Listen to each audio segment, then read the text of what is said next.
Welcome back කියලා පිළිගන්නවා අලුතෙන් ගෙන තවත් වීඩියෝ එකකට. අද මම කරන්න යන්නේ ටිකක් ඉන්ටරෙස්ටිං ටෙස්ට් එකක්. මොකද මේක ටිකක් කරගෙන මේ ටිකක් හොයාගන්න අමාරු ප්‍රැක්ටිකල් එකක්.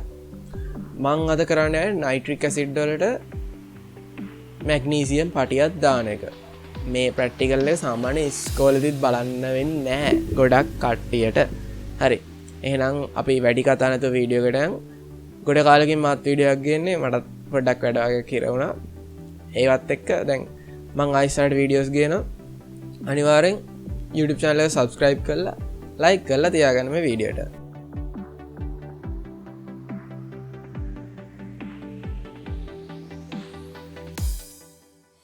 ඔයාලට මතකයි මං කලින් වීඩියෝ එකකදී දැම්මා HCl දානවා මැග්නීසියම් පටයකට.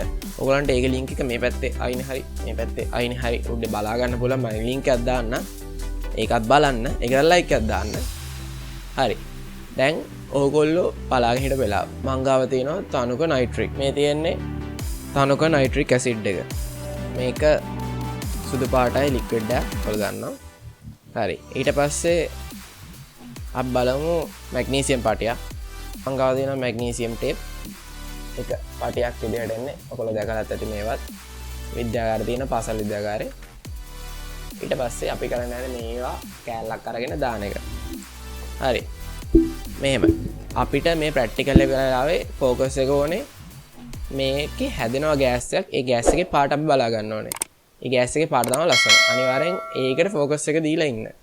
හරි. ප්‍රැක්ටිකල් එකට යන්න.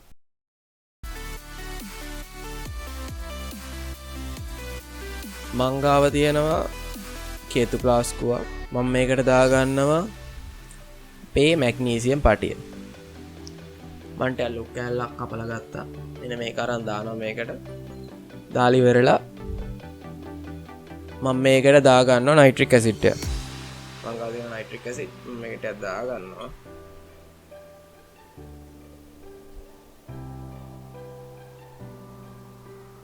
හරි. ඒකත් දාගත්තා. මම මේ මූඩියකින් වහන්නේ අපිට ගෑස් එක බලා ගන්න පුළුවන් වෙන්න. හරි ඇහුවා. ඔන්න මික්ස්ලා. ඔන්න රියැක්ෂන් එක යනවා පාට බලා ගන්න මේ ගෑස් එකේ.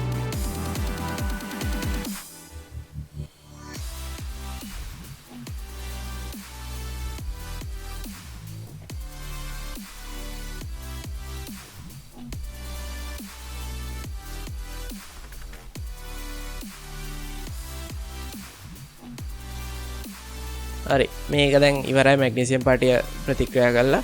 ඔයාලට පේනවා මේක ඇතුලේ පොඩි කෑස් එකක් ඇදලා දෙන පාට ලස්සනයි. හරි. අපි දැන් බලමු මොනවද මේ පාට හැදිච්ච ගෑස් එක. ඊට පස්සේ මොනවද මේක ඇතුලේ හැදිලා දෙන්නේ කියලා. හරි. අපි දැන් මේ බලපු ප්‍රැක්ටිකල් එකේ අපිට හැදෙන දේවල් අපි කතා කළොත් මේ දාන තනුක නයිට්‍රික් වලට මැග්නීසියම් පටයක් දාපු ගමන් මැග්නීසියම් නයිට්‍රේට් සෝල්ට් එක හැදෙනවා. ඊට පස්සේ අපිට HNO2 ගෑස් එක හැදෙනවා. HNO2 ගෑස් එක තමයි ඔය රතු දුඹුරු පාට.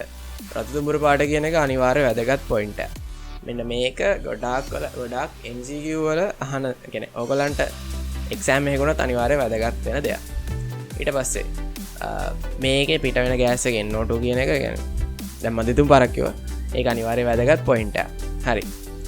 මං හිතනවා අද වීඩියෝ එකෙන් ලොකු දෙයක් ඔයගොල්ලෝ ගත්තයි කියලා. අනිවාර්යෙන් channel එක subscribe කරලා මේ වීඩියෝ එක like එකක් දාලා තියන්න. ආයෙ අලුත් වීඩියෝ එකකින් හමු වෙමු.